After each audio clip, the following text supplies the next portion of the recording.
Most people don't know what pain sounds like on a quiet Virginia highway, but Naen Brooke did.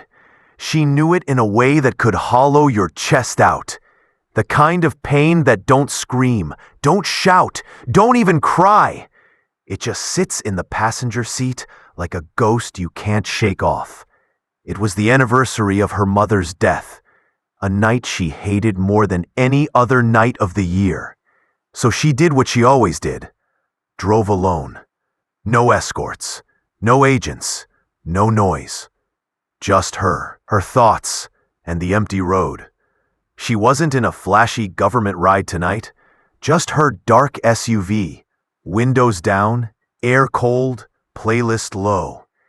And in the faint glow of the dashboard lights, you could see her eyes, heavy, dead tired, carrying a grief she never let the world see. Before we start the story, tell me, where are you watching from? And if these stories speak to you, make sure to hit that subscribe button. But the world doesn't care who you are when you're black and driving after dark, especially not in Gable County, a place where the wrong cop with the wrong attitude could turn your whole life into a headline. That was the night Chief Leonard Rivers slid behind her like a shark smelling blood. Blue lights hit the rear view. Bam! Bright, aggressive, too close. Naen blinked, wiped her face, slowed to the shoulder. It wasn't speeding. It wasn't swerving. It wasn't suspicious driving. It was the same thing it always was for a black driver. Existing. Rivers swaggered up to her window with that cheap cop power walk. Shoulders wide, chin up, hand resting on his belt like he was auditioning for a dirty cop movie. "Roll the window down, sweetheart," he barked before she even greeted him. Naen rolled it down slow. "Evening, Chief. Is everything okay?" Rivers tilted his head like her voice offended him. "Huh, we got a smart one," he said, loud on purpose. "You out here joyriding in government plates like you own the place?" Naen blinked. "Sir, this is my—" "Shut up!" He cut her off instantly. No patience, no professionalism, no respect. Just raw, unfiltered racism dripping from his tongue. Naen breathed steady, the kind of breathing a black person learns long before adulthood. Slow, controlled. Don't give them what they're hungry for. She reached calmly toward her bag. "Sir, if I can show you my—" Rivers slapped her hand away so hard her head jerked. "Don't make a move," he shouted. "You ain't showing me nothing." Fear shot through her chest, but she kept her face still. "Sir, that was my identification." "Oh, please," he sneered. "Your little fake badge? The I wanna be an agent card?" She exhaled. "I'm not trying to be anything. I am—" Rivers yanked the door open. Hard. So hard, she stumbled sideways. "Get out the car!" he yelled, already reaching inside like she was a threat. Naen stepped out slowly, hands raised, voice steady. "Chief Rivers, I'm director." He didn't even let her finish. He slammed her against her own SUV so violently her forehead bounced off the window. A gasp broke from her lips before she could stop it. Rivers leaned in close, breath hot, laughter ugly. "You, a director?" He laughed harder. "You're a black woman in a fancy coat, driving a government car. That's called stealing." Naen swallowed down the sting of humiliation. "My federal ID is on the seat. Just look." He grabbed her collar and shoved her harder. "You ain't no Fed. You ain't no director. You ain't nothing but a lying girl playing dress-up." He tightened the cuffs so hard her wrists went numb instantly. Her body trembled, not from fear of him, but from the rage of knowing she couldn't fight back. Not here. Not now. Not like this. Rivers shoved her head down like she was trash he wanted out of his sight. "Face the car. Don't speak. Don't breathe unless I say." Her badge and ID slid off the seat as he reached inside, hitting the pavement. He didn't even look at it. He just stepped on it, grinding the seal of the FBI into the dirt. A teenage boy from across the road whispered to his friend, "Why she so calm? Why he treating her like that?" His friend whispered back, "'Cause he don't know who she is, and she knows exactly who he is." And that's when the teen pulled out his phone and hit go live, as Naen Brooke pressed her cheek to the cold metal of her SUV, as tears mixed with the dust on the window, as a racist cop smiled like he owned her. The internet began watching. First 12 viewers, then 38, then 200, then 1,100, then 8,000, and the number kept climbing. Rivers didn't know it yet, but he had just handcuffed the director of the FBI, and by the time he found out, it'd be way too late. Because inside FBI headquarters, an alarm was about to go off that would change the entire country. The gravel under Naen's shoes crackled as Chief Leonard Rivers dragged her along the side of the road, like she was nothing but weight on his arm. Her cheeks still burned from hitting the window. Her wrists were already swelling under the metal cuffs, and the cool night air felt cruel against her skin, like even the wind was watching what was happening and didn't know how to help. Rivers shoved her again, harder this time. "Move, girl," he snapped. "Act like you got sense." Naen clenched her jaw. Not a tear, not a scream, not a single emotion left her face. That's what pissed him off the most. "How you this calm, huh?" he barked. "You think this some kind of game? Think you too important to be arrested?" Naen lifted her head slowly, eyes steady. "Sir, I'm just asking you to check my identification." He exploded. "Shut your mouth." Each word hit like a slap. The live stream's comments started flooding in. Why he acting like that? This is straight racism. She said ID and he lost it? But Rivers didn't hear them. Didn't see the camera. Didn't care. He was too busy enjoying the power trip, the one he'd taken on countless black drivers before her. He shoved her against the hood of his cruiser. Hard. The impact knocked the air out of her lungs. "You know what you remind me of?" he said, leaning close like a demon whispering secrets. "My daughter's smart-mouth friend. Thinks the world owes her something just because she got a fancy degree or whatever." He grabbed Naen's chin and forced her to look at him. "Well, guess what, sweetheart? I don't give a damn what neighborhood you crawled out of. Out here, I'm the law. I'm the badge. I'm the one in charge." His spit hit her cheek. His voice hit her soul. "And you," he growled, "you're nobody." Naen's breath shook, just once, but she caught it before it escaped. "Sir, please, just look at my credentials." Rivers chuckled, then stepped back and kicked something with his boot. Her FBI ID card, still in the dirt where it fell. He stomped on it again. "You mean that piece of plastic?" he laughed. "FBI? What's that stand for? Female black imposter?" The live stream blew up. Oh my God, he did not. "Bro, WTF? How is this real?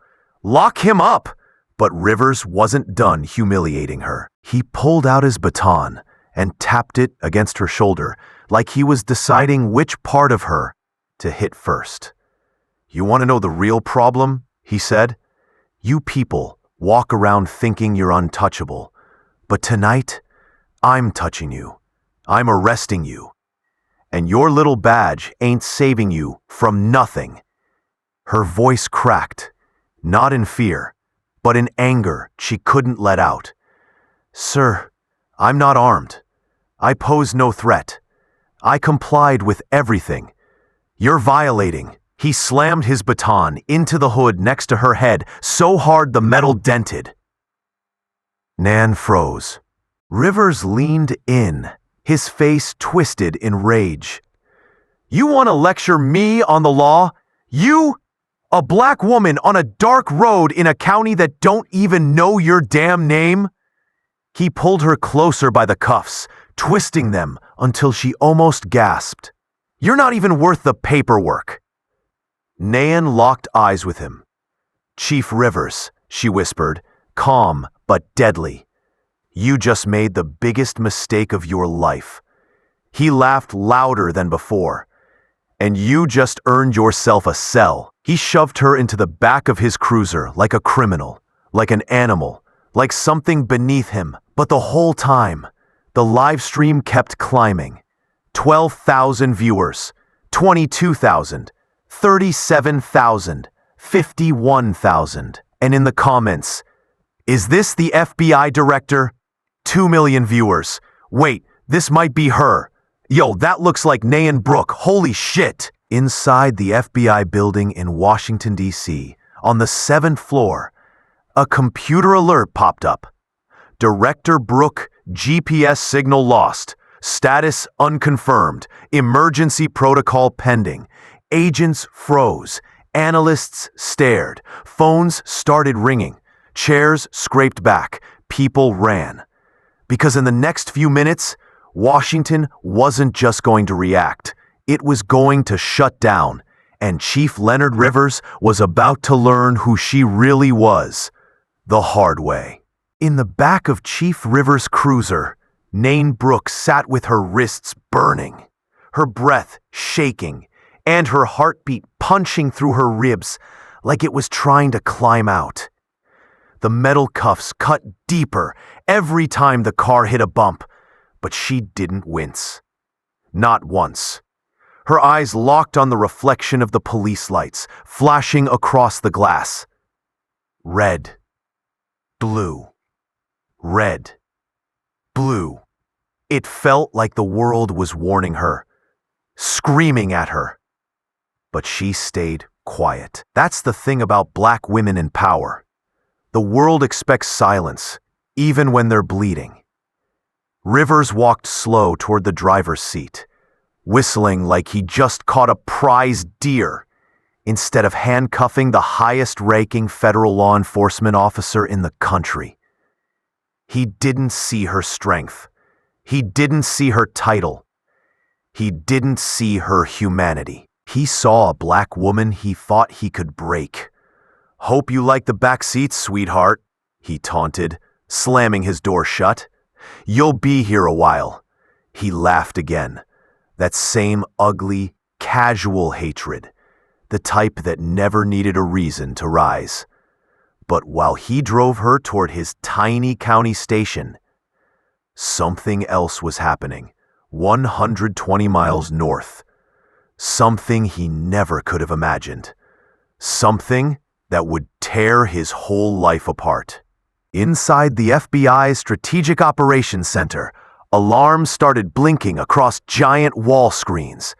A red banner flashed, "Warning, Director Brooke, signal lost." At first, 2 analysts thought it was a glitch. Then the live stream detection AI flagged a viral video. "Unknown black woman arrested in Virginia, live." The AI didn't care about opinions. It cared about data.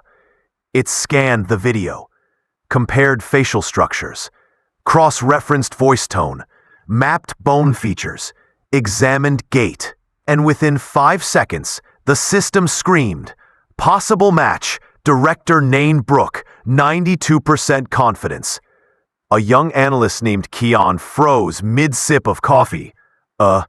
Guys, we got something." He turned the live stream sound on. And there she was, Naen, face pressed to the hood, eyes angry and terrified, but still dignified, getting cuffed by a racist cop who called her girl. Keon's coffee hit the floor. "Oh my God," he whispered. Within 1 minute, his supervisor came running. Within 3 minutes, the assistant deputy director was on the scene. Within 5 minutes, every department head was marching like a stampede through the hallway. Phones buzzing like a beehive under attack. Where was she last seen? How the hell did we miss this? Is she hurt? Who's the cop? Where is she now? No one had answers. But they had the video. They had the horror. They had the rage boiling through their veins, and then the phone of the deputy director buzzed. Caller ID, the Attorney General. He answered instantly. Yes, sir. Is it her? The AG's voice was like thunder. The deputy swallowed. Yes, sir. We're confirming now. It's looking like... Where is she? We don't know yet.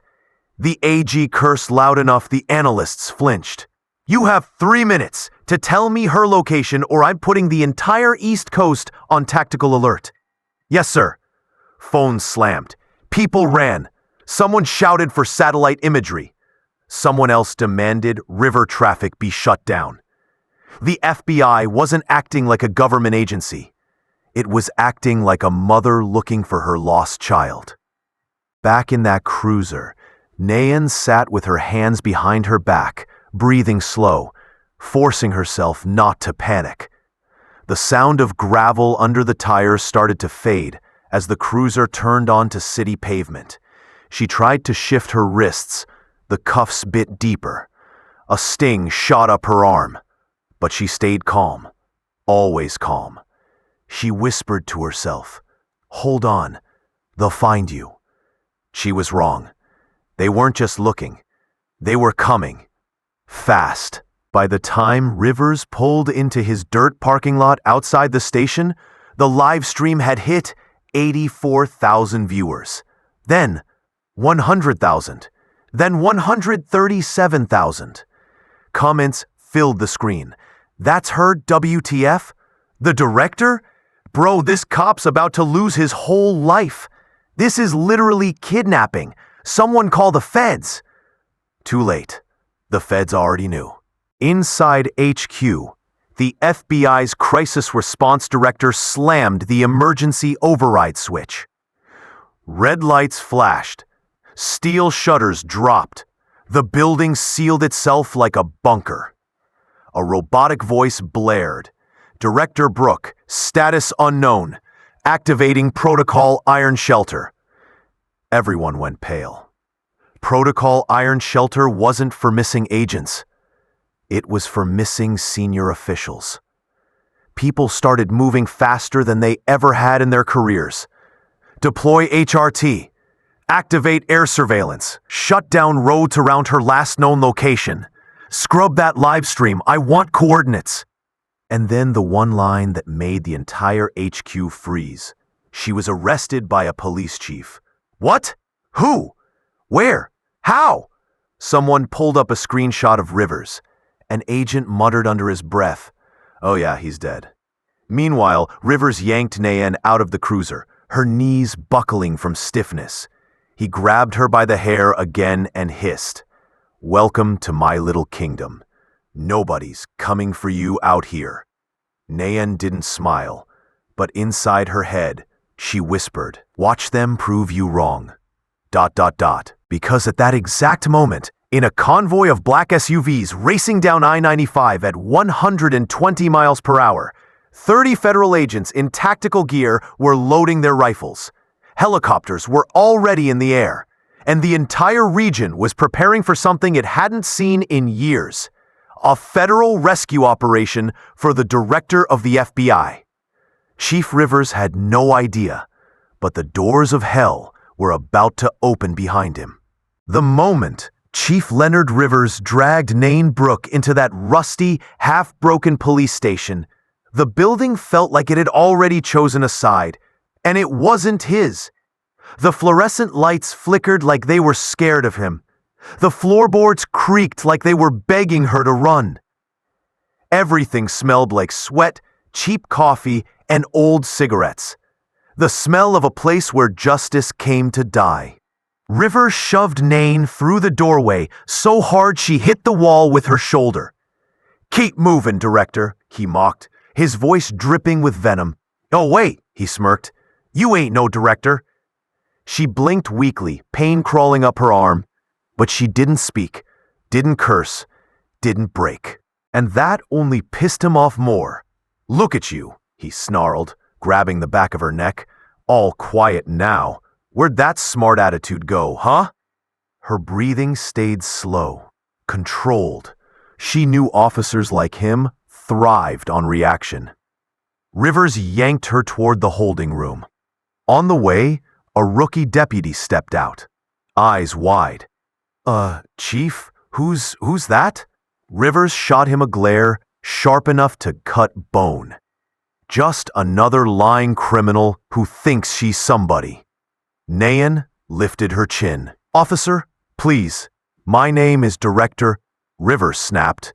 He slammed her head against the wall. The deputy jumped. "Whoa, Chief!" Rivers whipped around. "You got something to say, boy?" The deputy's face drained white. No, sir." Rivers spat near his feet. "Then shut up." He turned back to Naen and leaned in close enough she could smell the stale tobacco on his breath. "And you, if you say director one more time, I swear to God I'll—" He grabbed her jaw so tightly her teeth dug into her cheek. She winced. The first pain reaction he'd gotten all night. His smile stretched wide. "There it is. I knew you'd break eventually." Naen looked him dead in the eyes. "I didn't break," she whispered. "You just proved why men like you should never wear a badge." That one sentence flipped a switch inside Rivers. A dark one. He yanked her forward and threw her into a metal chair so violently that it scraped across the floor with a shriek. "You think you better than me? Huh?" he roared. "You think you can talk to me like that?" He slammed his fist on the table. The entire room jumped. Naen remained still, calm, even when blood trickled down her thumb from the cuff digging too deep. "Sit there," Rivers growled. "She's gonna get processed, printed, and locked up." The deputy blinked. "But, Chief, the ID she had, that looked real." Rivers snapped around like a storm. "You questioning me?" No, sir, I just—" "Get out!" The deputy sprinted away. Rivers locked the interrogation room door. The sound echoed like the click of a trap snapping shut. He sat down across from her, leaning back, arrogance dripping off him like sweat. "You know what I think?" he asked slowly. "I think you're one of those uppity types. Think you're educated, think you're above the law, think the world owes you because you're a little chocolate drop with a degree." Naen blinked once, the only sign of anger she allowed. Rivers grinned. "There it is. That look. That, how dare he talk to me like that look." He leaned forward until his nose was inches from hers. "You ain't special. You ain't federal. You ain't nothing." Her voice came out steady, dead steady. "Chief Rivers, when this ends, you're going to wish you never met me." He laughed in her face, loud, ugly, cruel. "Oh, sweetheart, I promise you, I ain't scared of nothing you can do." He stood up, pacing like a wild animal ready to pounce. "You think the cavalry coming? Think those FBI boys care about you?" He scoffed. "Please, they ain't driving all the way out here for no black woman on a back road." She didn't look away. "I am the director. They're coming." Rivers slammed his hand on the table again. "Shut up." Her jaw tightened. Outside the room, phones buzzed in the station. Radios hissed. Panic rose in the voices of deputies. Because they were getting calls. Too many calls. Federal codes they'd never even heard used in real life. "Chief," a deputy shouted through the door. We got black SUVs on the cameras." Rivers shouted back, "Then ignore them." "Sir, they're coming fast." "What part of ignore?" Gunmetal footsteps echoed outside. Not one pair, not two, dozens. Rivers froze mid-sentence. The hallway went silent. Then, boom! The front doors of the station flew open like a bomb hit them. Shouting, boots, weapons, federal patches, lights, power. The air filled with the chaos of a full tactical breach. Naen's eyes closed for 1 second. Just one, as she whispered, "They're here." And Chief Leonard Rivers finally understood. He hadn't arrested a black woman. He had arrested the director of the FBI. And the people coming through those doors weren't locals. They were federal agents trained to end wars. The walls of the tiny Gable County station started shaking before the agents even reached the hallway. Boots thundered like rolling thunder, weapons drawn, radios snapping with precision commands nobody in this county had ever heard. Chief Leonard Rivers took a single step backward, his face draining like the blood just abandoned him. For the first time tonight, he looked scared. A deputy sprinted down the hall. "Chief, they got armored trucks outside." Rivers shoved him. "Shut up, it's a misunderstanding." But it wasn't. Nothing about this night was misunderstood. Naen Brooke sat in that interrogation chair, hands cuffed, wrists bleeding, watching her abuser unravel like wet paper. A heavy steel door flew open, smashing against the wall. 3 federal agents moved inside, weapons up, tactical lights blasting the room white. "Director Brooke, we have you. Don't move." Naen exhaled a breath she didn't know she'd been holding. Rivers raised his hands like a terrified child. Hey, officers, agents, look, this is all a big mistake. She was resisting. She assaulted me. Shut your mouth," one of the agents barked, voice like a blade. Rivers froze. The lead agent stepped toward Naen, kneeling beside her like she was royalty. "Director, are you hurt?" Voice calm, respectful, controlled. Naen nodded slightly. "My wrists and my shoulder." The agent didn't waste a second. "Get the cuffs off her. Now!" 2 agents moved behind her, unlocking the cuffs with a gentleness that made her eyes water. Not because it hurt, but because nobody had touched her gently in hours. Rivers tried to speak again. "Look, you don't understand. She didn't show ID. She's impersonating." An agent snapped his head toward him. "Chief Rivers." Rivers swallowed. "You arrested the director of the FBI." Rivers blinked. Twice. His mouth opened, closed, opened again, like a fish out the water. No. She can't be. That badge was, that's fake. It was fake." An FBI agent stepped forward and slammed Rivers against the wall, so hard the drywall cracked. "Her badge is real. Your judgment is not." Rivers trembled as the agent cuffed him behind his back, the same way he cuffed Naen. "Ow! Easy, you're hurting me!" "Oh," the agent said coldly, "you'll live." The deputy who witnessed the entire arrest watched from the hallway, eyes shaking with guilt. Another agent marched him forward. "You saw everything." The agent growled. "You're coming too." The deputy swallowed like he gulped a brick. Yes, sir." Rivers screamed. "No, take him, not me. She was the one. She's the one who—" He pointed at Naen with his cuffed hands, spit flying from his mouth. "She ain't no director. She ain't." An agent stepped between them, face stone hard. "Chief, say one more word, and we'll drag you out by your throat." Rivers finally shut up. Outside, the night sky glowed blue and red with federal lights. Black SUVs lined the entire block. Armored vehicles blocked every exit. Helicopters chopped the air above the station. Snipers positioned on rooftops. The entire county was locked down. Neighbors were standing on their porches, filming, whispering. Who the hell did they arrest in there? A president? A foreign spy? Nah, man, it's worse. They arrested somebody they weren't supposed to touch.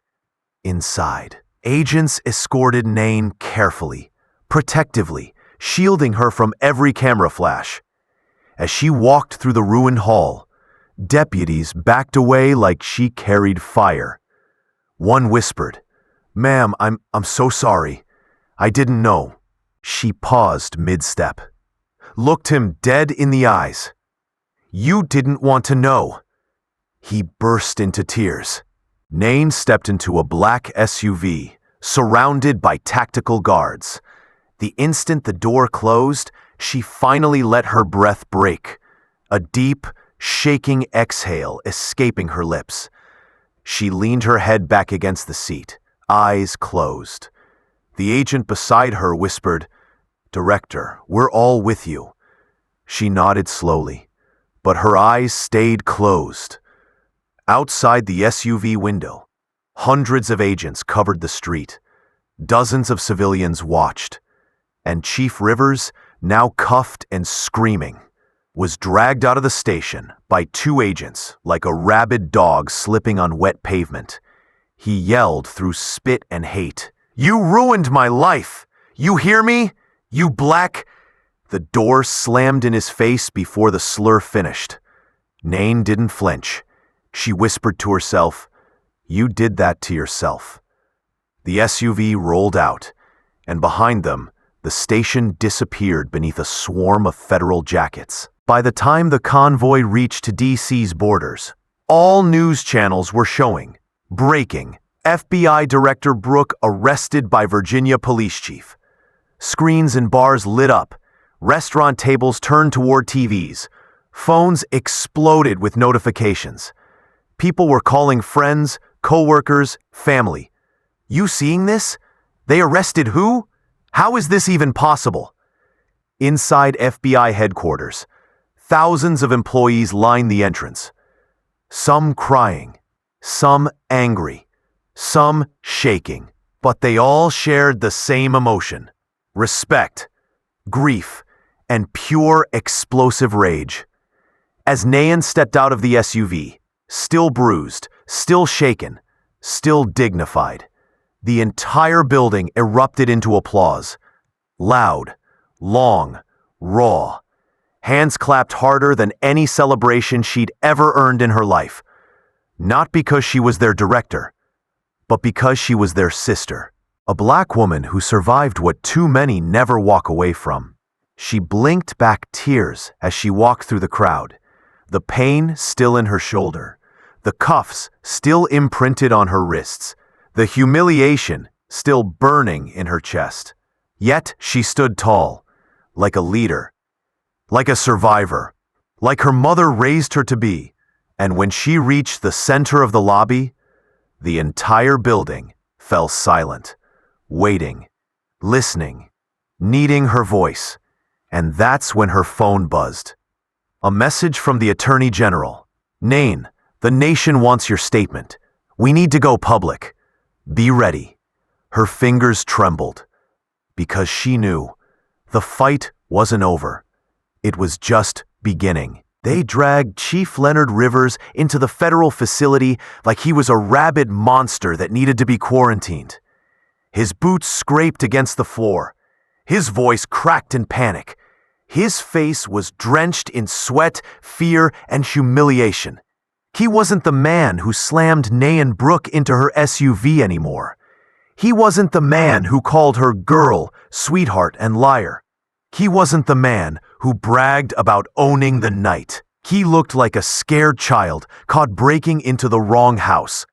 Two federal agents shoved him into a metal chair, cuffs still locked behind him, arms shaking.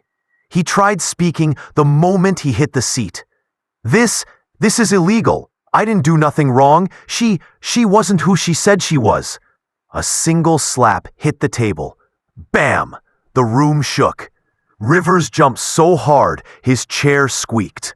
Across the table sat Agent Marcel Reed, a tall black federal interrogator with a stare so cold it could freeze gasoline. He leaned forward slowly, like a man savoring the silence before a storm. "You done?" Reed asked. Rivers swallowed. I was... "You done." Rivers shut up. "Good." Reed tapped the button, and a screen behind him flickered to life. There it was. The live stream. The entire thing. Every second. Every insult. Every shove. Every racist smirk.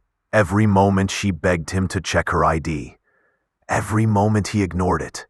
Rivers' face drained as the video replayed him calling her girl, criminal, imposter, lying black. He gulped hard, throat tight. Reed pressed pause right as Rivers stomped on Naen's badge. He didn't ask a question. He just stared into Rivers' soul. Finally, Reed spoke. "These are your words, Chief." No, I didn't mean the camera angle. You don't understand." Reed stood up, slowly, deliberately. "Boy," Reed said, eyes burning through him, "you're done lying." Rivers shook his head like a child refusing bedtime. No, I didn't know who she was. She didn't identify herself. She resisted." Reed raised one eyebrow. "Resisted what? Breathing?" Rivers stammered, mouth opening and closing. Reed hit play again. They watched the moment Rivers slammed her head into the window. The moment he tightened the cuffs until she bled. The moment he shouted, "Shut your mouth," like she was a stray animal. The moment he kicked her ID into the dirt.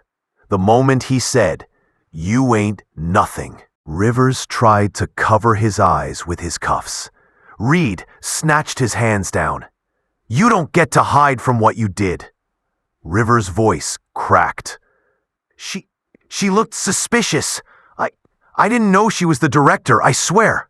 Reed leaned inches from his face. "Oh, so it would have been fine if she wasn't the director?" Rivers froze. Dead. Silent. "That's what I thought," Reed snarled. While Rivers was breaking down, the hallway outside was buzzing like angry bees. Federal staff, government lawyers, intel analysts, even the attorney general. They all waited. They all watched. They all listened. And Naen Brooke, she stood there, bruised wrists bandaged, shoulder wrapped, suit torn, but straight, powerful, silent.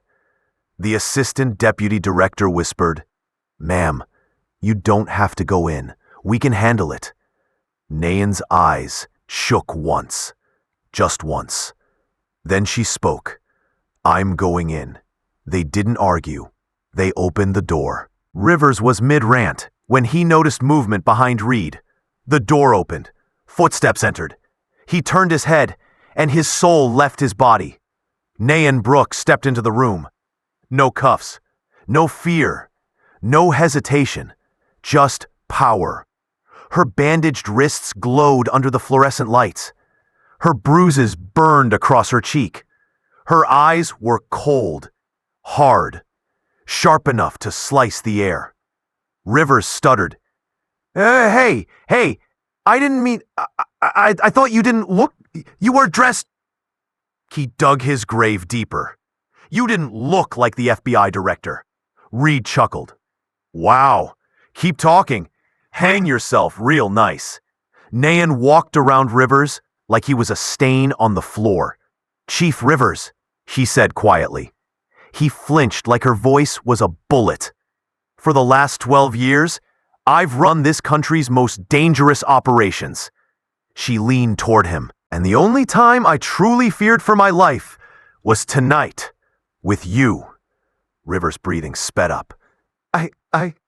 I wasn't trying to hurt. It was a mistake." Naen tilted her head. "A mistake is a wrong turn. A mistake is forgetting paperwork. A mistake is dropping your radio." She took one slow step closer. "What you did was racism, brutality, humiliation, and abuse of power." Rivers shook violently. "Please, I didn't know, I swear." Naen's voice sharpened.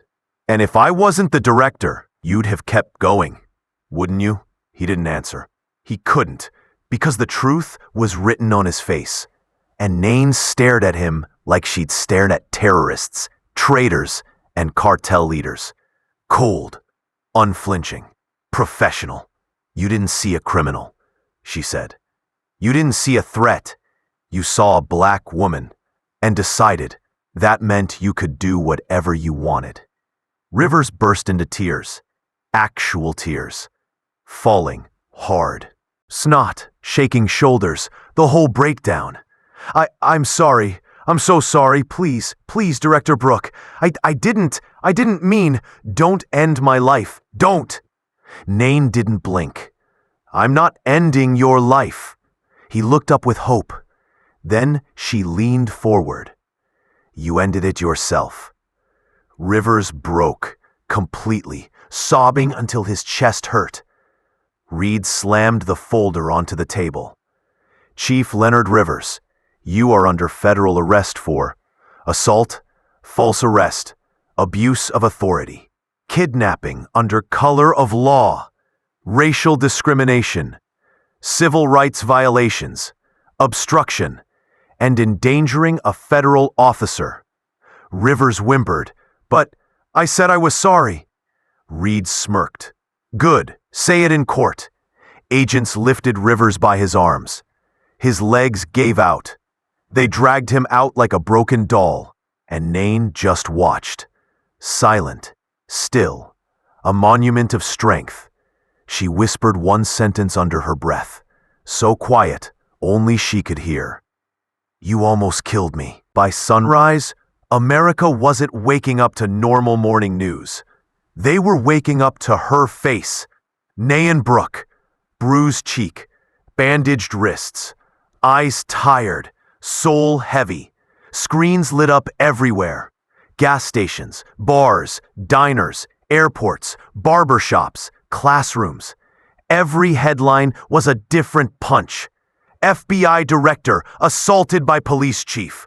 Live stream shows racist arrest of black federal official. Washington goes into partial lockdown. People in big cities were yelling at their TVs. People in small towns were whispering in shock. Even the ones who never cared about police brutality before had no choice but to see it now. Because tonight, racism didn't just target a random black driver. It targeted the director of the FBI. No badge could stop it. No rank could stop it. No title could save her. And that truth slapped the country harder than any clip they had ever watched online. Inside the White House, advisors were screaming over each other. She was handcuffed. She was assaulted. She identified herself. This is going to tear the country apart. We need a national address. The president slammed his fist on the table. Get her in front of a podium. The people need to hear her voice, not ours. But Naen wasn't thinking about speeches. Not yet. She was upstairs in her office, staring at her mother's photo. A soft, trembling whisper escaped her lips. I'm still here, Mama. I'm still fighting. The elevator dinged. Her second-in-command, Agent Marcel Reen, stepped out. Director, they're ready. Naen exhaled slowly, like preparing to walk into a battlefield. Let's do this. The moment Naen walked into the FBI auditorium, the flash of cameras hit like 1,000 lightning bolts. Reporters were stacked wall to wall. News anchors stood on risers. Every major network carried it live. People at home turned up the volume. She stood behind the podium, bruised, hurt, unshakable. She didn't give a politician's smile, didn't clear her throat, didn't wait for silence. She started talking, raw, real, unfiltered. Last night I was driving alone, on the anniversary of my mother's death. The room froze. I was pulled over, not for breaking a law, not for driving unsafe, but because I existed as a black woman on a road where a certain officer didn't think I belonged. Cameras clicked, hands shook. Some reporters stared at her like she was telling a ghost story. I identified myself. Repeatedly. I showed my credentials. He threw them on the ground. She held up her wrists, still bruised purple. He cuffed me until I bled. A gasp rippled through the room. He slammed my head against my SUV. Another gasp. Louder. He called me girl, liar, criminal, imposter. And when I told him who I was, he laughed. Her voice cracked. Once, but she steadied it. I've led international operations. I've stood against terrorists and traitors. But the most afraid I have ever been was last night. With a man sworn to protect the public. Silence. Dead silence. She continued. This wasn't about my title. It wasn't about my badge. It wasn't about my position. Her eyes hardened. It was about my skin. A collective breath left the entire room and the world. She leaned into the mic. Racism doesn't stop because you earn a rank. It doesn't stop because you carry a badge. It doesn't stop because you lead an agency. She paused. It didn't stop for me, and it hasn't stopped for millions of people who never get this microphone. Her voice dropped to a deep, quiet thunder. If this happened to me, imagine who it's happening to when no cameras are rolling. The auditorium erupted in whispers. Some cried, some clenched fists, some bowed their heads. But she wasn't finished. We are launching a full federal investigation into misconduct, racism, and unlawful stops in the state of Virginia. There will be audits. There will be consequences. There will be change. Her final words hit like a hammer. And if any officer believes their badge gives them the right to dehumanize someone, your time is up. The room shook. Reporters yelled questions. Cameras flashed like fireworks. People across the nation stood up from their chairs, stunned. Because Naen Brooke didn't speak like a victim. She spoke like a leader who'd been reborn out of violence. Churches rang bells. Protests erupted instantly. People marched holding signs with her face. We are Naen Brooke. Respect black women. No title can stop racism. Celebrities tweeted. Veterans saluted. Even police chiefs from other states condemned Rivers' actions. But the deepest reaction? Young black girls watching her on TV with wide eyes. For the first time, they saw someone who looked like them, in power, hurt but unbroken, and standing before the entire nation demanding justice. Naen didn't know it yet, but she had become a symbol, a spark, a lightning bolt in the dark, and the whole country felt it. Chief Leonard Rivers sat alone in a cold federal holding cell, staring at the concrete wall.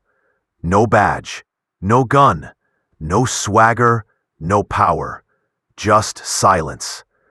The only thing he could hear were the echoes of her words, replaying in his head. You ended your own life. He screamed once, loud, raw, rage-filled. But nobody answered. Nobody cared. The world had moved on, without him. The morning after the press conference felt different. The air in Washington wasn't moving right. It was heavy, slow, thick with the weight of what had happened.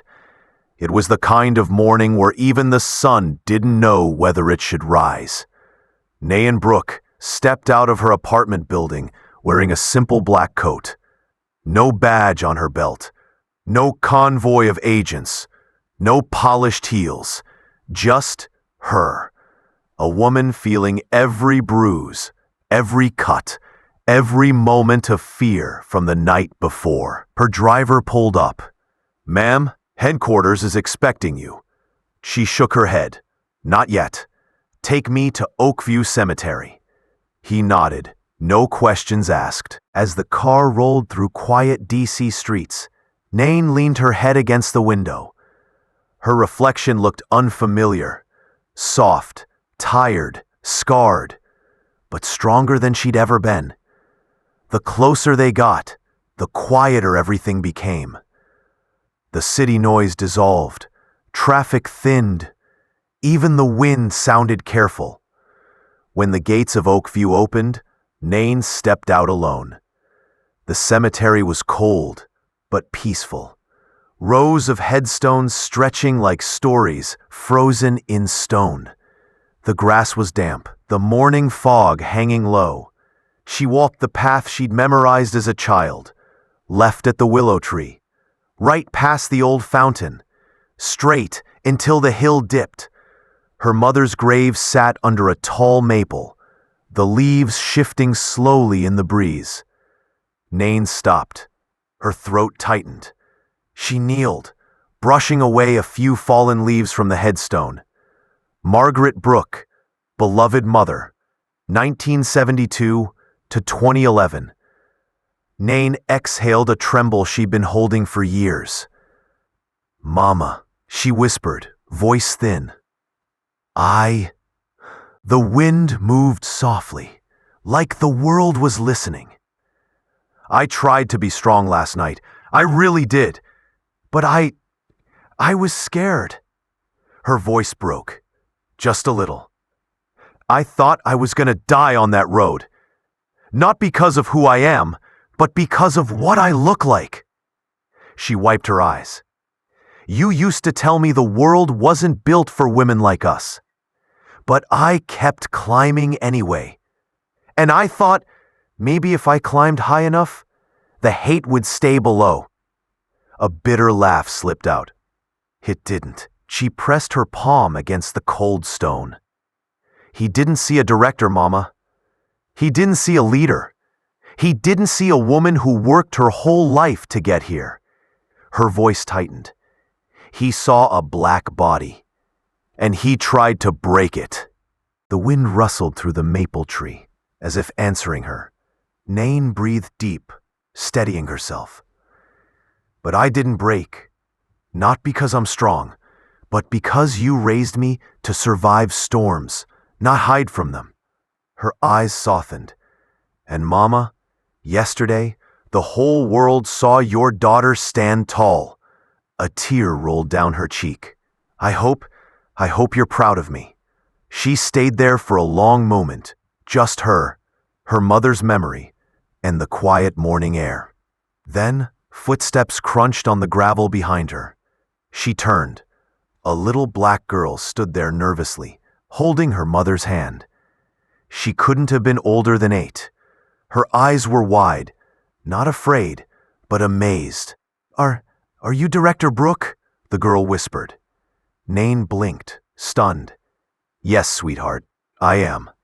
The girl's mother smiled softly. "She insisted on coming over. She saw you on the news last night." The little girl took a step forward. You're really brave." Naen's heart cracked open. She lowered herself to eye level. "Thank you, baby. That means everything." The girl hesitated, then asked shyly, Can I be like you when I grow up?" Naen's eyes shimmered with tears she didn't hide this time. She shook her head gently. "No, sweetheart." The girl looked confused, until Naen smiled. A small, soft, powerful smile. "I want you to be better than me." The girl grinned, holding her mother's hand tighter. Naen watched them walk away through the tall headstones, disappearing into the soft morning mist.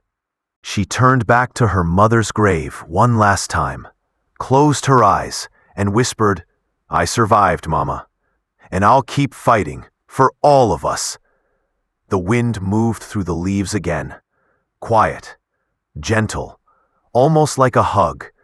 Naen stood up slowly, wiped her face, and straightened her coat.